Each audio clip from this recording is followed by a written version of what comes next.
जय जगन्नाथ दर्शक बंधु राति रे शोइबा समय आमे अनेक प्रकार स्वप्न देखि थाउ ताहले आज आमे आलोचना करिबा राति रे शोइथिबा समय जदि कोनोसी मृत व्यक्ति को स्वप्न रे देखुचे किंबा मृत व्यक्ति जनक आपणक सहित कथा होचंती किंबा परिवार वर्गंक सह बसी से हस खुशी रे कथा होचंती जदि एभली स्वप्न राति रे शोइथिबा समय आमे देखुचे ताहले मने रखंतु से ही मृत व्यक्ति आशीर्वाद पितृलोकंकर कृपा निश्चित भाव रे आपणक उपरे अछि तार फलस्वरूप आपणकर अटकिथिबा कार्य सफल हेबो आपणकर बहुदिन जदि कौनसी कार्य करबा पई चाहुचंती जदि सेथिरे नानादी बाधा विघ्न उपजुची ताले सही बाधा विघ्न दूर होई निश्चित भाव रे आपणकर कार्य सफलता मिलिबो निश्चित भाव रे आपणकर कार्य सफल हेबो। द्वितीयतः राति रे सोइथिबा समय रे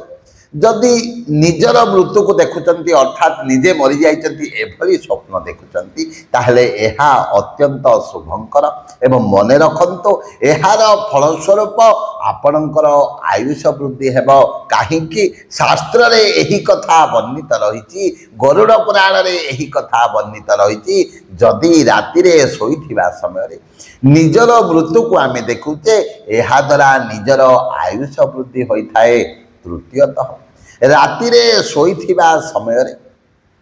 आमे जदि कोनसी परिवार वर्गं को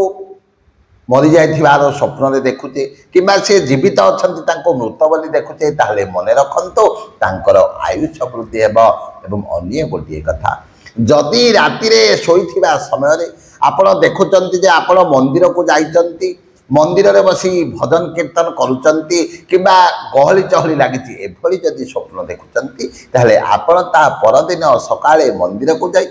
किछि सत्संगर व्यवस्था करंतु किंबा मंदिर रे किछि लोकन को खाइबा को दियंतु भगवानकर नाम कीर्तन करंतु एहा द्वारा आपणकर निश्चित भाव रे मंगल हेबो। तेनु आमे जो राति रे सोइथिबा समय रे विभिन्न प्रकार स्वप्न देखुचे किछिटा स्वप्न निश्चित भाव रे आम पाई मंगलदायक होइथाय। आउ गोटिए कथा जदि देवादेवी को आपण स्वप्न रे देखुचंती ता परदिन सकाळे निश्चित भाव रे प्रथमे सूर्य को अर्घ्य प्रदान करि सारिबा परे सेही मंदिर को जाई गोटिए दीपटिए प्रज्वलित करंतु भगवान को किछि पूजा करंतु एहा द्वारा आपणकर आयुष वृद्धि हेबो एवं भगवानकर कृपार बारी आपणक उपरे वर्षण हेबो एवं आपणक जीवन रे लागि रहिथिबा नानादी समस्या नानादी बाधा विघ्न निश्चित भाव रे दूर हेबो एवं देवादेवी कृपा सदा सर्वदा आपणक उपरे वर्षण हेबो। जय जय जगन्नाथ जय जय जगन्नाथ जय जय जगन्नाथ।